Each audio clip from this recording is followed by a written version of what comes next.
Hello everyone, welcome back to the channel. Hope you're well, thank you for joining me. You know, whenever I do a video where I give Reform or Farage or both a damn good bashing, I always get my fair share of criticism. I'll leave a link in the description below to the previous video I did on this subject. And in that, I basically said, you know, I've lost complete confidence with the leader of Reform, Nigel Farage. There's a very interesting comment that came out of that, and here it is on the screen here. I've hidden the person's name because by no means do I want them to feel I'm having a go at them or anything else. I'm certainly not, and they're entitled to their opinion. And the nature of the comment, it was very important to bring to you. If you read it, it's a case of, you know, Paul Thorpe, Paz, me. Every time we do well, what you would class as an anti-reform video, we're doing damage to the cause, and we're going to end up with Starmer and Labour and everything else. This seems to be the pattern of comments we always get. Now, at the end of the day, there are a certain number of people that watch me, the same as Paul Thorpe, the same as Paz. Those that listen to us either decide that they agree with us or we don't. We're just conveyors of information, proof, and opinion. That's it. At the end of the day, you are due to make your own judgments based on what you see. Now, what really concerns me about all of this is the fact that people feel they don't have a choice. We have to vote Reform to stop Starmer getting in. We have to vote Reform because you couldn't stick a fag paper in between the Conservatives and the Tories. They're no more. And you see what's happening here, where we've had a division sown by Zai Youssef coming in and Nigel Farage apparently changing tack. What we're doing now, we're all arguing amongst ourselves. So this whole united, cohesive movement, so to speak, is starting to fracture because we can't agree and we keep doing it to ourselves. The left, the socialists, have many things, but one thing they do seem to have, well, often quite a good tack, is that feeling of unity around a shared cause. Obviously around general election time it all goes to hell in a handbasket, but you get what I mean. Us on the right, we always follow a cause, but then at some point somebody says or does something that we disagree with and boom, you've had it. And it seems to be happening again. I read that in the comments every day.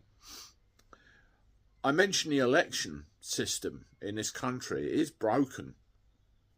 Because if you look at the results from the last general election, you look at the number of seats Reform got to the number of seats the Liberal Democrats got, and you can see the disparity when you look at the votes they actually got. Yes, Reform got more votes than the Lib Dems, so it doesn't make any sense, and it certainly doesn't work anymore. So then you think, right, okay, I don't want Starmer. We've got to go and vote for something else. We don't have a choice. And you get a situation with a party leadership. I have another concern there, which I will keep to myself for the time being, where they're inviting disgruntled Tories, disgruntled Labour, disgruntled Lib Dems into their ranks. And before you know it, you get the problem over here being moved here instead.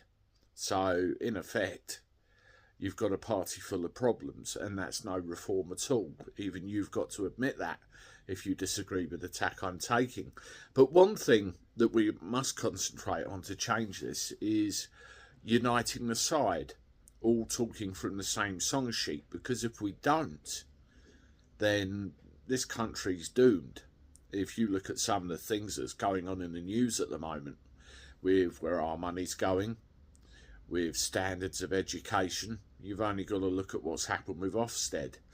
You look at what's happening with the disabled. You look at the waspy women. You look at the farmers. You look at the tax issues. I could sit here and go on all day about the various problems caused not only by the socialist government we have now, but by the Conservatives before it, us with no end in sight. So then we all think to ourselves, well, here's Farage, here's Reform. Okay, let's vote for them. Let's get ourselves out of trouble. Mark my words, you're going to get more of the same if you go down that road.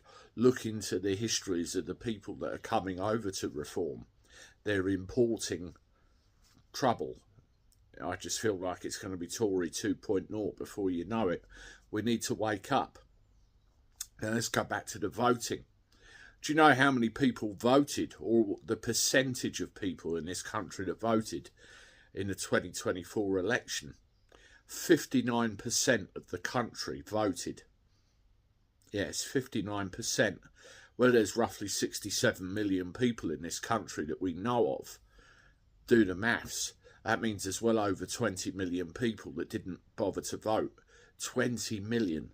Now, were they not registered? Did they just think, were they disgruntled, disheartened, and think there's no point, so they didn't bother? Is that what it was?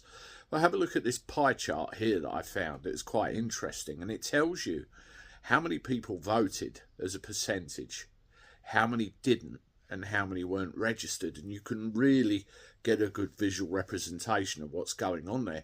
And roughly, with all the categories, it's more or less a 50-50 split.